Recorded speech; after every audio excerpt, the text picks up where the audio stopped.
Hello, welcome to the very first video of my channel, Nutrition Classes with Saumam. In this particular channel, I'm planning to upload video lectures on different topics in the field of nutritional sciences, which will be useful for the students who are pursuing UG and PG courses in nutrition from different universities. And also, these videos will be useful for those who are preparing for different competitive examinations in nutrition and home science like CUET or maybe UGC NET home science and so on. Before starting today's class, I'd like to introduce myself first. My name is Saumam, and I'm a fourth year PhD scholar at the ICMR National Institute of Nutrition. And before this, I have completed bachelor's and master's in food and nutrition from the University of Calcutta with gold medal in both the examinations, both the courses. And also I'm qualified in UGC NET JRF 2020. So today's topic, let me share my screen first. Yes. So today I'm going to discuss on nutritional requirements, EAR and RDA 2024. So it's a very important topic in future wherever you go, whichever exam you apply for. You'll definitely get questions from this particular unit because this is very important part of your human nutrition paper. And it's very important to understand the basics of nutritional requirements and how this EAR and RDA, these things are calculated, because I've seen many students who have problem with the basics of these calculations, and therefore I've planned this particular lecture. So first, let's see what is nutritional requirement. So nutritional requirement means basically how much nutrient you require for the normal functioning of your body, for maintenance, for growth, and other metabolic functions. So nutritional requirements can be broadly classified in two categories. One is physiological requirement, and another one is dietary requirement or the intake requirement. So don't get confused between these two things, it's very important.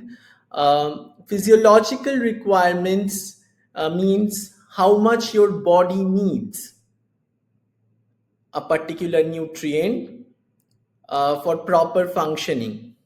Okay, so it's the amount of each nutrient used each day is called the physiological requirement, and this is the amount required to prevent any signs of clinical deficiency of that particular nutrient.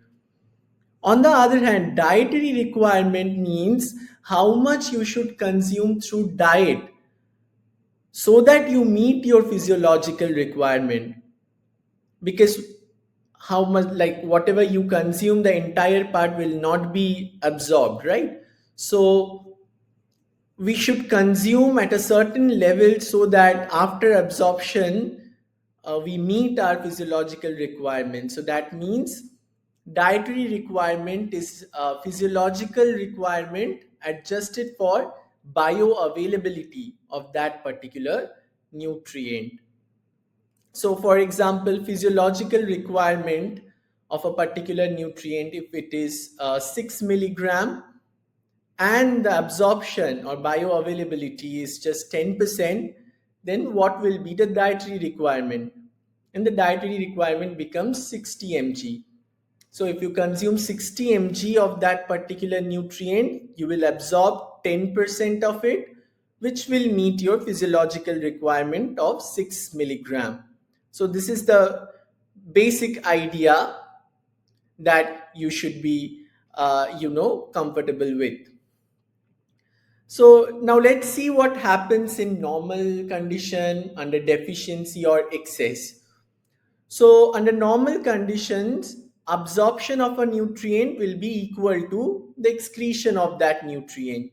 Okay, so it's kind of maintenance. What happens in case of deficiency? If you have deficiency of a particular nutrient, the absorption will increase from your gut. Your body will adapt accordingly so that the absorption of that particular nutrient increases and the excretion will decrease at the same time. Because you have a deficiency, your physiological system will try to conserve that particular nutrient.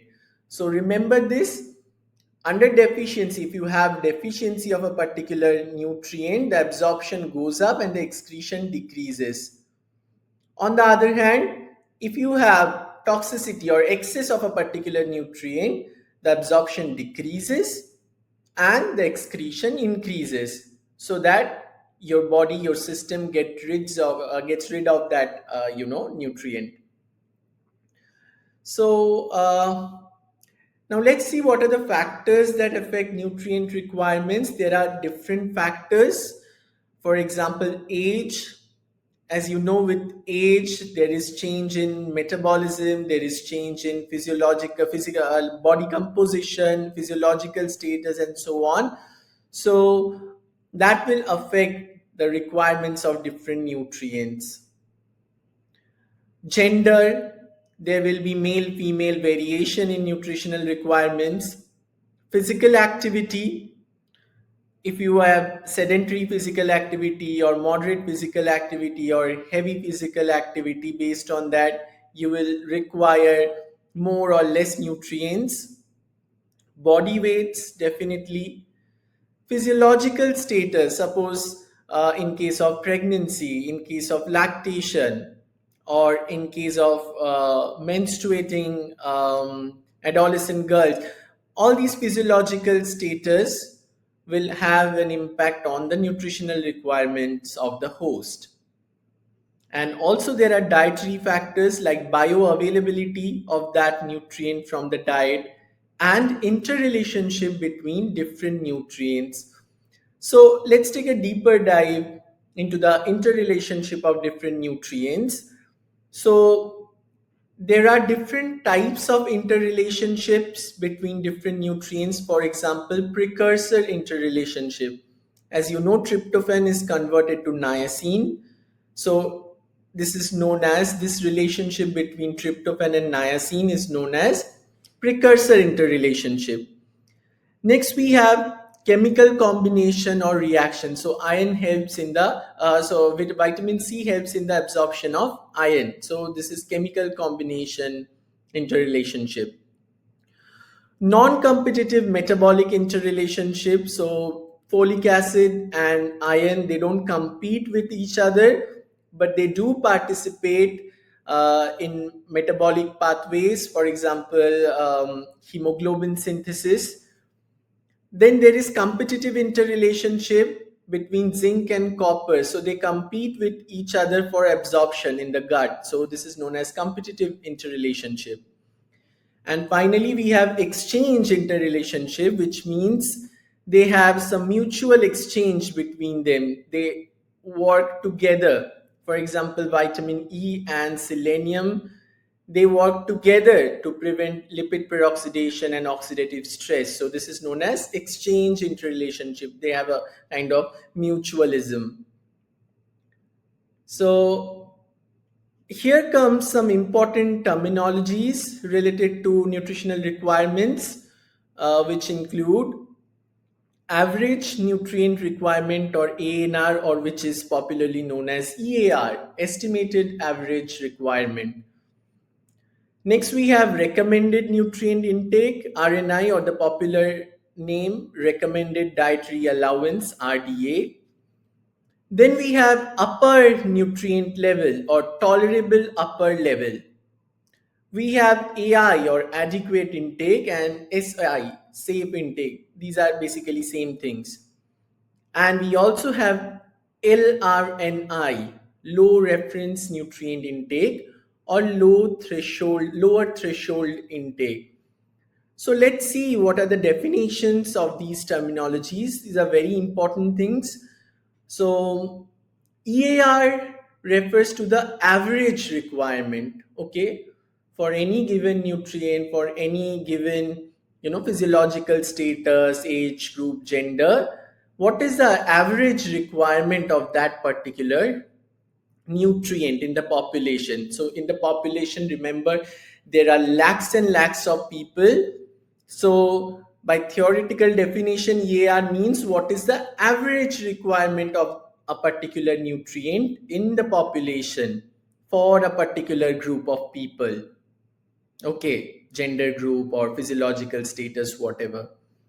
Next we have RDA. So RDA is basically 2 standard deviation above EAR. So EAR is the average plus 2 standard deviation becomes RDA. I'll explain all these things in the next slide. So RDA is basically, as I just said, is kept at a higher level than EAR so that it can take care of almost 97 to 98% of the population. Okay, so if you feed the population at EAR level, 50% of the population you can take care of. Whereas if you feed the population at RDA level, you will take care of 97 to 98% of the population because it's 2 standard deviation above EAR. And next we have TUL, that is the tolerable upper intake level. So this means the level which is much higher than EAR and RDA, but at this level there is no signs and symptoms of toxicity.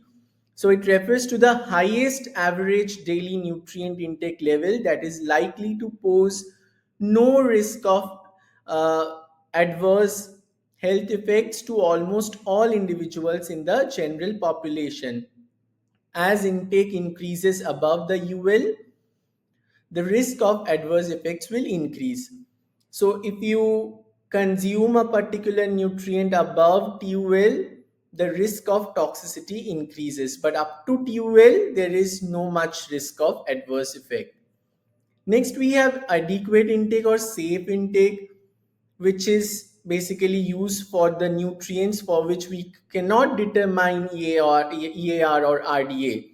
So these are used when ANR or RDA cannot be determined. The safe intake or AI is the recommended average daily intake level based on observed or experimentally determined approximations. So based on some small scale studies or clinical experience, we recommend AI or safe intake levels when we cannot actually, empirically derive the EAR and RDA. We can use these kind of alternatives. And low reference nutrient intake, that is EAR minus 2 standard deviation at the lowest end of the population requirements. So let's see it in a graphical format. So this uh, graph represents the distribution of the requirement of any hypothetical nutrient. So in y-axis this is the proportion of people, and in the x-axis this is the daily nutrient requirement. So nutrient requirement basically. So suppose in a population there are maybe 1,000 individuals. Okay. So to determine their nutritional requirements, what will you do? You will, experimentally, you have to, take each and every subject and measure how much actually they need, how much actually they require. If you do that for all these 1,000 people, you will get an average value, and there will be some values which are much lower than the average. There will be some values which are much higher than the average. So if you derive the nutritional requirement of 1,000 individuals, suppose, then there will be one mean value, one average value, and there will be some values which are much lower than the mean, and there will be some values which are much higher than the mean. And if you plot it, you get this kind of bell-shaped diagram. So basics of statistics. Okay, so this is the diagram. As you can see, a bell-shaped diagram. This is the average of nutritional requirements. You have measured the nutritional requirement for a particular nutrient, maybe calcium for say. um, so you get an average, and you get values which are lower than the average, and you get values which are higher than the average. So the mean is EAR. The mean, the average requirement is the EAR. So now for, in case of drugs, maybe antibiotics, paracetamol, what do we recommend? What do we, suggest? We suggest the average requirement only.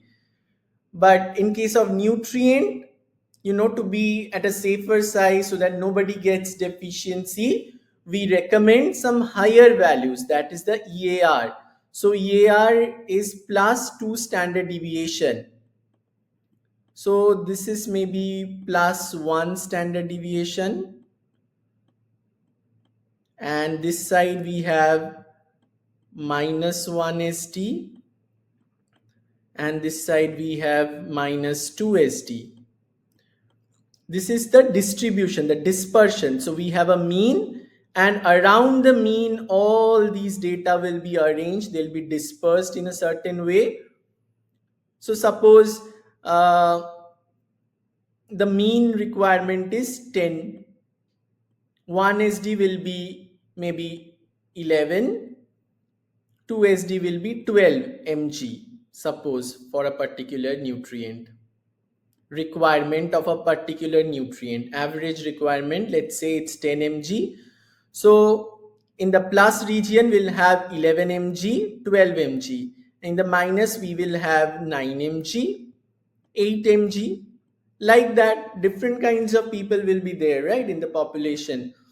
So this 10 mg, since this is the average, this becomes the EAR. And this 12 mg, since this is at the plus 2 SD, this becomes the RDA. So now, if you feed the population at EAR level, so all these people will meet their requirement because they need less in the population. But these people will not meet their requirement if you feed at the average level. So 50% will meet their requirements, 50% will not meet their requirements if you feed the population at EAR level.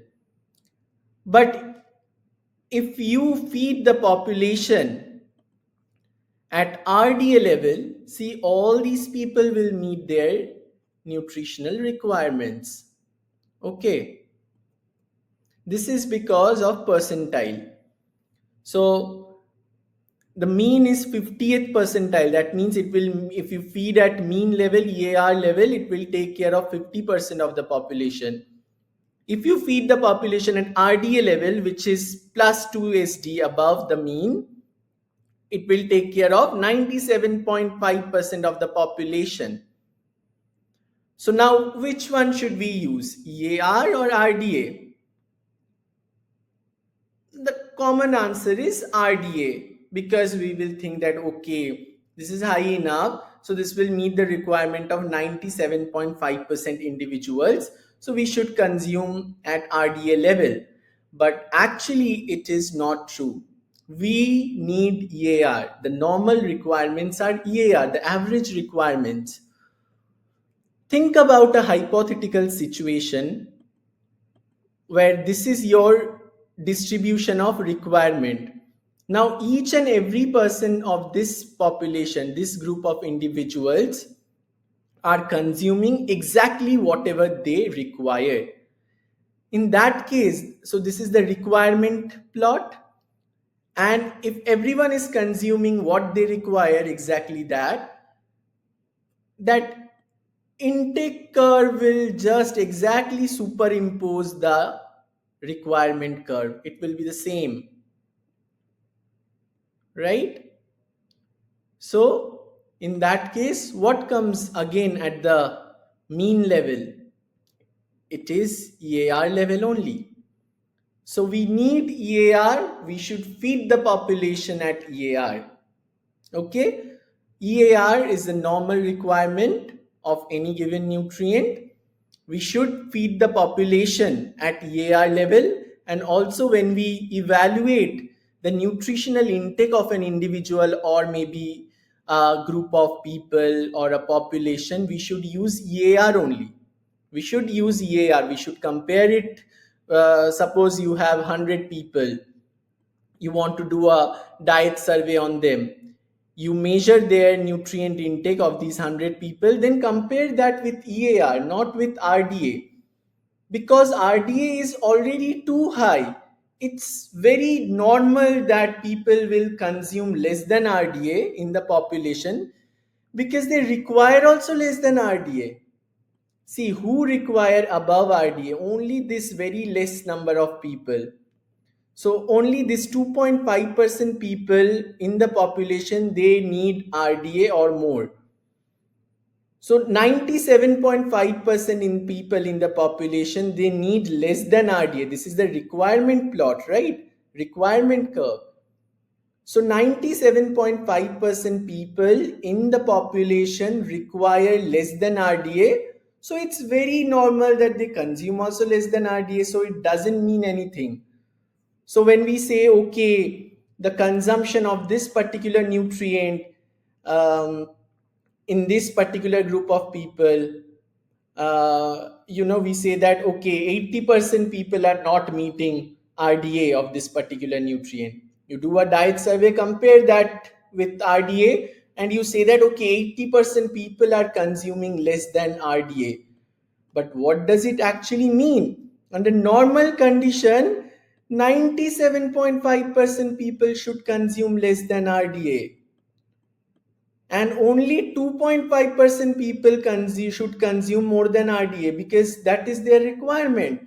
Now, when you say that, okay, 80% people are consuming less than RDA, that means actually 20% people are consuming more than what they should, which is something again to worry about. So under normal condition, 97.5% people will require less than RDA, and if they consume less than RDA, that is also fine. So EAR, remember, is the average requirement of the population, and we should feed the population at EAR level, and EAR should be our target. So what is the purpose of RDA then? RDA is for recommending diets to individuals. Suppose one person comes to your clinic, you want to plan a diet for that person. You don't know what is the requirement of that person. That time, if you give EAR to that person, it's good, it's fine. But it will take some time if that person is having some deficiency. If you recommend EAR dose, it will take long time for that person to recover. So in that case, at clinic, at individual level, you can recommend RDA or maybe even higher dosages than RDA, 2 times, 3 times of RDA. And you have to monitor that person continuously so that they don't get any kind of toxicity. So EAR is for evaluating population intakes, evaluating individual intakes, and we should feed the population also at EAR level. But RDA is only for recommending or preparing diet plans for individuals. Okay, if you use EAR for making diet plans, that is also fine, but it will take long time to recover. So that's why RDA is suggested at an individual level for recommending diet. But for evaluating, suppose one person comes to your clinic, you take a diet recall and calculate. With what will you compare? Again, with EAR only you will compare. For evaluation purpose, always you use EAR. Only for recommending diet to a single individual, you can consider RDA. So this is the basics. Now, we also have this term, another one is tolerable upper intake level, as I said. So you can see this is the mean requirement. This is 2 standard deviation above, and TUL is quite high. So up to this, there won't be any toxicity. Beyond this, there will be toxicity. Okay. Now, see, this is the risk curve. This is the risk curve. And this risk is 1 means 100%, you can see. Risk of inadequacy. So suppose one person is consuming at this level, then the risk of being, inadequate, risk of inadequacy is very high, almost 100%. If somebody is consuming at EAR level, the risk is 50%. If somebody is consuming at RDA level, the risk is very less, only 2.5% chance of inadequacy. Again, this risk of adverse effect, this right side we have risk of adverse effect. As we increase the intakes, the risk of adverse effects again increases. Okay, so this is the TUL.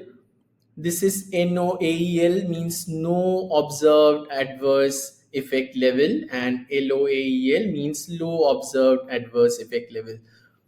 And this zone is known as uncertainty zone. Okay, so just look at this plot once again. If you consume very less, risk of inadequacy will be very high. If you consume too high, risk of adverse effects will be too high. So it follows a U-shaped diagram. I'm giving you one example. Suppose vitamin D. If you consume too less vitamin D, there will be very high chance of inadequacy. If you consume too high vitamin D, there will be very high chance of toxicity. And this middle levels where we have this EAR and RDA, we have no risk as such, of being inadequate or deficient. So remember this, it's very important. Now, what are the principles of deriving RDA? There are different methods by which we can derive these EAR and RDA and nutritional requirements. For example, we have dietary intake studies.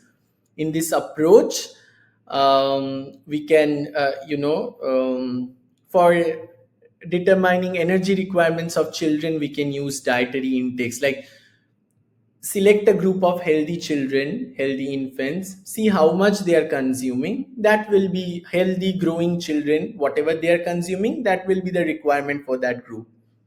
So dietary intake studies.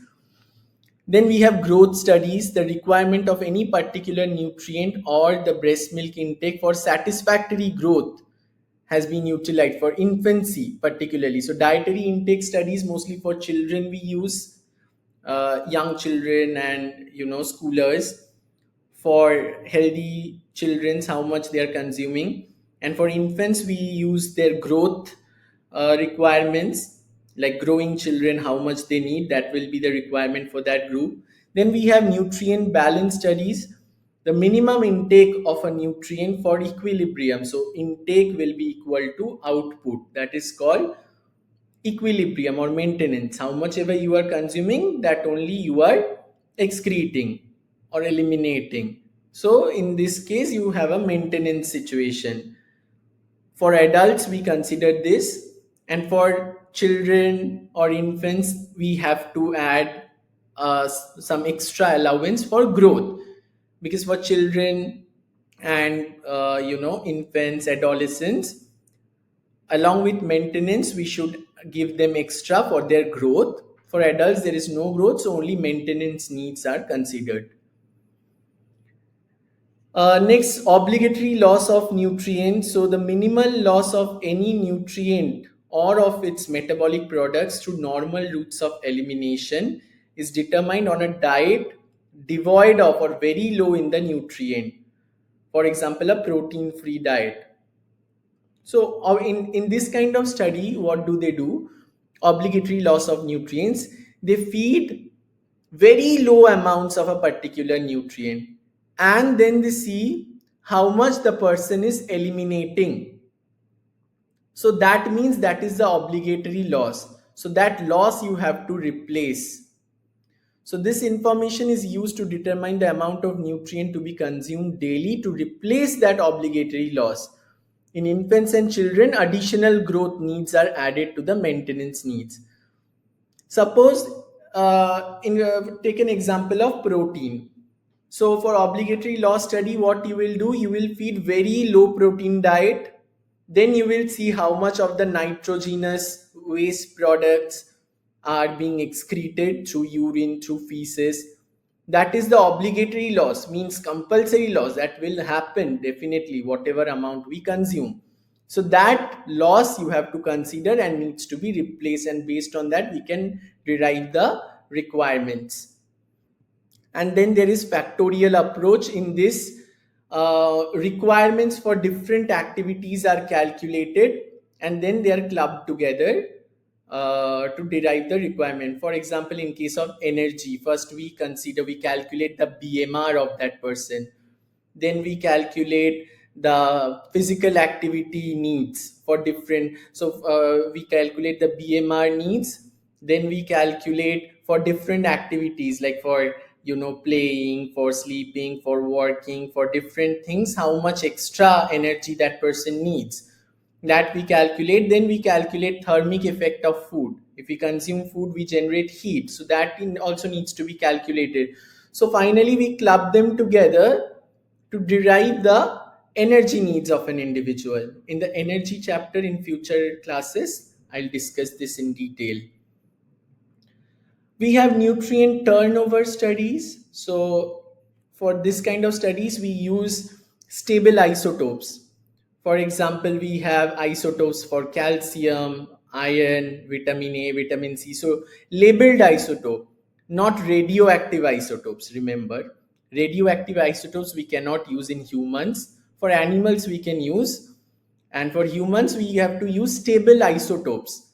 So those isotopes are used. One maybe a food item, maybe you have water labeled with deuterium. Instead of H2O, heavy water, D2O is given to an individual, and then we track how much deuterium that person is consuming, how much excreting, and based on that we can derive so many things, like breast milk intake, how much a mother is feeding breast milk to an infant, that you can study with this kind of doubly labeled techniques. So you give a deuterium dose to the mother, and then you check the appearance of deuterium in the infant's urine. That means that much deuterium is passing from the mother's milk to the infant, and therefore that much, there are calculation equations, that much breast milk is being transferred from the mother to the infant. These kind of studies can be done.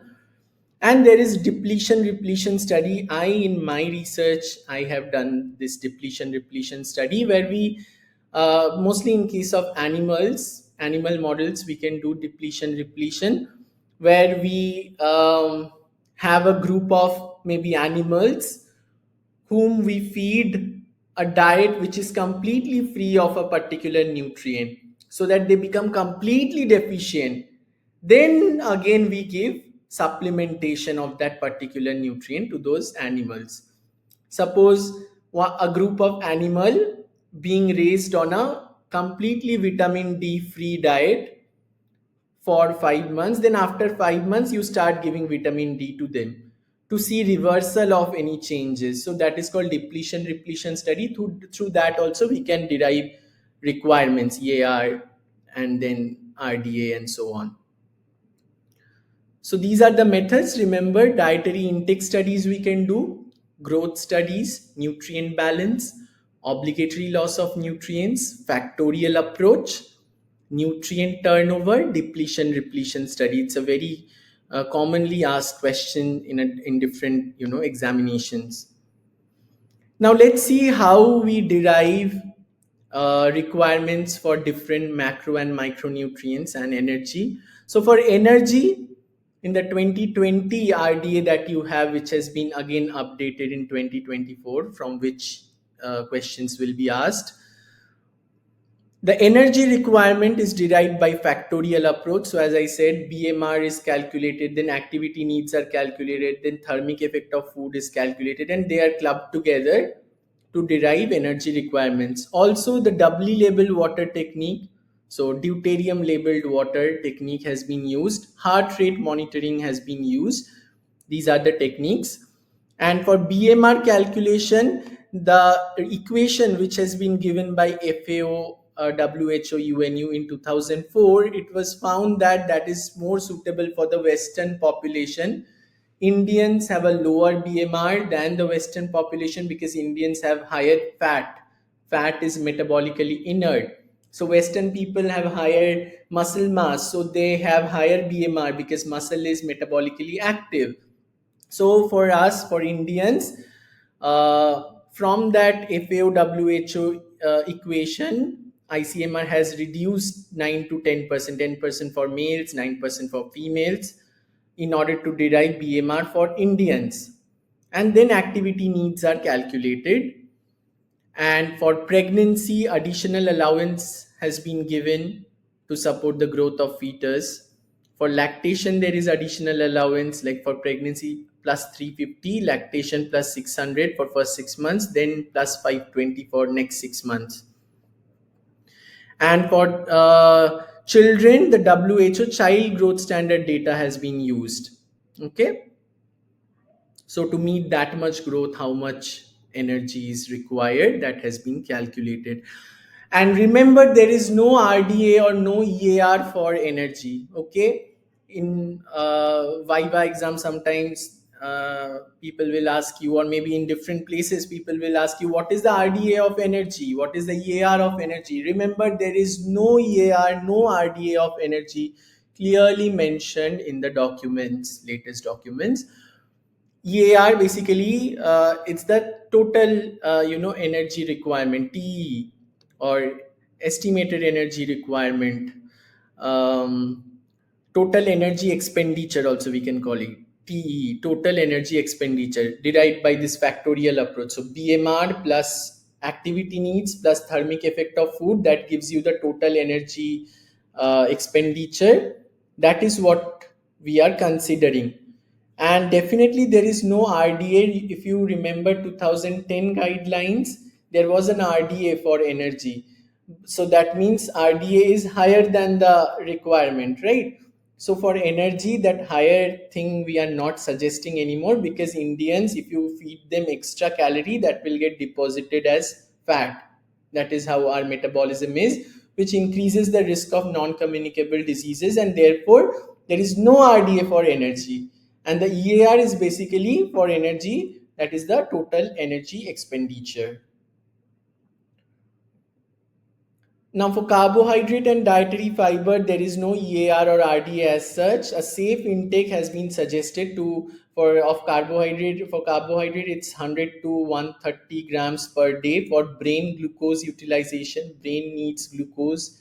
If you consume totally carbohydrate-free diet, that is dangerous for your health, remember. And for dietary fiber, the safe intake is 15 gram per 1000 kilocalorie diet. These are not EAR or RDA, these are just safe intake levels. Next, we have protein. For protein obligatory loss study, as I just mentioned, that has been considered. So a median obligatory nitrogen loss of 48 milligram per kg has been used to compute the mean requirement, that is 0.6 gram per kg per day, and a safe quality protein intake of 0.83 gram per kg per day. Remember this thing, quality protein. So 0.66 is the EAR, 0.83 is the RDA for protein, and that only limits to quality protein. If you consume third quality or second quality protein at this level, you won't meet your requirement. So those who are consuming a cereal based or plant based diet, for them the requirement will be 1 gram per kg per day, not 0.83. Those who are consuming fish and first class protein, egg and meat products, For them, it's 0.83. For vegetarians, it's 0.1 gram per kg per day. And remember this equation to calculate safe, quality protein amount. This is the formula. So suppose maybe you can take a diet recall of someone, and if you see that okay, the person has consumed 60 grams of protein. So this includes all quality kinds of proteins and plant proteins and all. So the roughly, if the total protein in the diet is 60 gram, we consider it to be like we multiply it with 0.8 to get at what quality protein. So it will be around somewhat 48 gram, I guess. Let me count. 60 into 0.8, 48 gram. So 60 gram of total protein in the diet will correspond to only 48 gram of quality protein. And this too may not ensure that all essential amino acids are being delivered, and therefore first class proteins should be prioritized. So remember these points. Next we have fat. So for fat, ICMR NIN has used the FAO WHO recommendation, which is 30% of the total energy. So you know how energy requirements have been calculated using factorial approach, heart rate monitoring, doubly level water technique. So that is the energy requirement. And from that 30% should go from fat. Okay. Out of that 15% should be visible fat, and 15% should be invisible fat. That's how WHO has recommended, and ICMR has also followed that. An additional emphasis has been given to reduce the prevalence of diet-related non-communicable diseases and increase physical activity. Next, we have minerals. For different minerals, different kinds of, calculations have been followed. For example, for calcium, so we have calcium intake data from ICMR different survey studies, and bone density data also we have. So from that we can derive which dietary intake, at what level if we consume calcium, we can achieve optimal bone density. That intake level is considered for EAR and RDA calculation. Okay, so ICMR has this kind of survey data, that how much calcium Indians consume and what is the bone density of those people. So based on that, with different statistical calculation, we can derive which, at what intake level we can achieve optimal bone density, and that is the requirement of calcium. For magnesium, same, we have data on available data on intake, loss and balance. Through that we can derive magnesium requirement. Zinc requirement is derived based on factorial approach, and bioavailability is also considered. Iodine, so based on radioiodine accumulation in the thyroid gland observed in turnover studies in euthyroid individuals, and positive iodine balance studies in adults with normal iodine thyroid function. So using isotopic techniques, okay, nutrient turnover studies, iodine requirements can be calculated. Okay, so in normal individual, how much of iodine isotope is being accumulated in the thyroid gland. Based on that, how much should be the requirement, we can do those kind of calculations. For further details, you can check the RDA 2020 full report, which is available on the website of NIN. For iron, again, we have used this kind of factorial approach. So the daily physiological requirement of iron was calculated by summing up all the iron losses from the body and adjusted for bioavailability. So these are the physiological requirements of iron. In the first slide, I described this much iron we need, and this is only this much we can absorb. So if you do the calculation. So it will be 0.91 divided by 8%, that will be 11. So physiological iron requirement adjusted for bioavailability absorption, you get this thing. So you have to do 0.91 divided by 8%. So divided by 8 into 100. Let's do the calculation. this is 91 divided by 8 into 100. This comes on around 11.3, which is rounded off to 11. Okay, this is the EAR. This is EAR, and additional 2 standard deviation is added to derive 19. Okay. Now see, there are few things which you should look at. See, the iron requirement of women of reproductive age group, means non-pregnant women, is higher than pregnant women. When this report came out, people were shouting like, how can it be possible? In pregnancy, iron requirement, how can it go down? Remember, pregnancy is a physiological condition in which iron absorption increases. See, look at the absorption. Earlier it was just 8%, now it is 12%. And therefore, the requirements change this way after calculation. Okay, since you are absorbing more, RDA comes down. But EAR has increased, if you see. So this is based on the distribution. For iron, distributions are skewed. Okay, in the women of reproductive age group, non-pregnant, non-lactating women, they have menstruation, and for that you don't get a perfect bell-shaped diagram for iron requirement. The iron requirement in the population is positively skewed like this. So the mean is here, and the standard deviation, 2 standard deviation, that is RDA, is too far for non-pregnant, non-lactating women. So that's why this much gap, very high, almost double gap between average requirement and plus 2 SD. This is because of menstruation. Different women lose different amounts of iron in menstruation, and therefore there is huge variation in the data, and the data is positively skewed. Therefore RDA is too high as compared to EAR. But in case of pregnant women, since there is no loss through menstruation and also absorption goes up, this is how the final values will change. Okay. And also ascorbic acid is very important for iron absorption from the diet, and at least 20 mg per 1000 calories should be included for improving to achieve this kind of bioavailability of iron. Otherwise it will further go down. In Indian or developing country scenario, mostly we see around 5% iron absorption. Because of enteric diseases, iron absorptions also decrease. So but still these values are considered, and therefore proper vitamin C and heme based iron sources are recommended.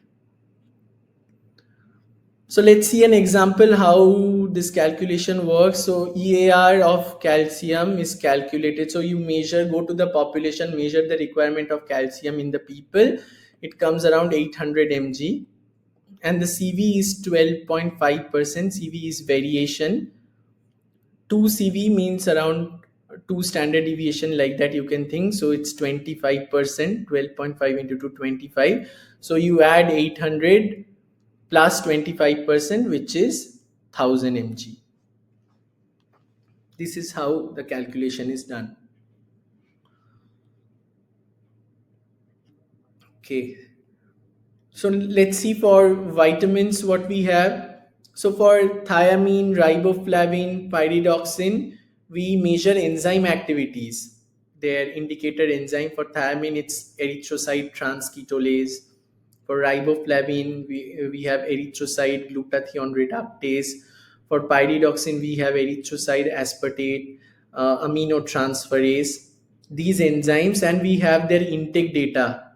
Okay, so we plot that at what intake level maximum, like optimal enzyme activity is being achieved.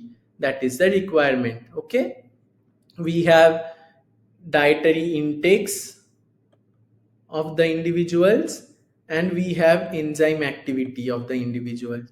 So we see at what level highest, enzyme activity is being achieved, optimal enzyme activity is being achieved. That will be the requirement. This is how it works for thiamine, riboflavin, pyridoxine. For niacin, there is one urinary metabolite of niacin called N-methyl nicotinamide that is used. So this reflects the niacin status of an individual. So at what level of this? So if you increase niacin intake, this N-methyl nicotinamide level also increase. So at what level of this N-methyl nicotinamide level, there is no deficiency of niacin, no signs and symptoms of pellagra that is determined. That will reflect the niacin requirement. So at what intake level there is no symptom of deficiency, that is derived, and that becomes the niacin, requirement. Then for folate, we have folate intake data versus serum folate level. So at what intake level optimal serum level is achieved for folate, that is the requirement of that folate for that group of people. For B12, we have factorial approach, again adjusted for bioavailability. For vitamin C, there is a pool of 900 mg in the body, and to maintain that pool, how much we need considering metabolic loss, urinary loss, absorption efficiency. To maintain this pool, how much vitamin C we need every day, that is calculated. For vitamin A, we have factorial approach again, and vitamin D requirements are based on IOM guidelines, Institute of Medicine. So those who want to know further again about these techniques can refer to the ICMR 2020 full report, or maybe to the IOM guidelines also they may refer to. So this is the EAR for different nutrients. This is the RDA table for different nutrients. Always read these footnotes to know more. Remember, there is no RDA for energy because giving extra energy will lead to obesity. These are the adequate intakes, so there is no RDA or EAR for these minerals, and therefore an adequate intake level has been suggested. Safe intake levels have been suggested. These are the tolerable upper intake levels. Beyond this, the chance of toxicity increases for all these nutrients. And this is another very important point, acceptable macronutrient distribution range, AMDR. So from the total calorie that you are consuming, how much of that calorie should come from protein, how much should come from fat, how much should come from carbohydrate for different age group, that has been suggested. This is very important while planning diets, like 50 to 55% should come from carbs, then around 15% from protein, remaining from fat. This is what we have suggested. Many people, they exceed this carbohydrate acceptable range. They may be consuming 70%, 65%, 75% of carbs, and their protein intake is very low, very low. It's a very common Indian scenario, especially those who consume cereal based diet. So therefore this acceptable macronutrient distribution range is something we should focus on. Okay, so thank you for your patient listening, and if you like this lecture, please like, share, comment, and subscribe, and don't forget to press the bell icon for more such informative lectures which will be useful for the UGPG students in food and nutrition. Thank you so much.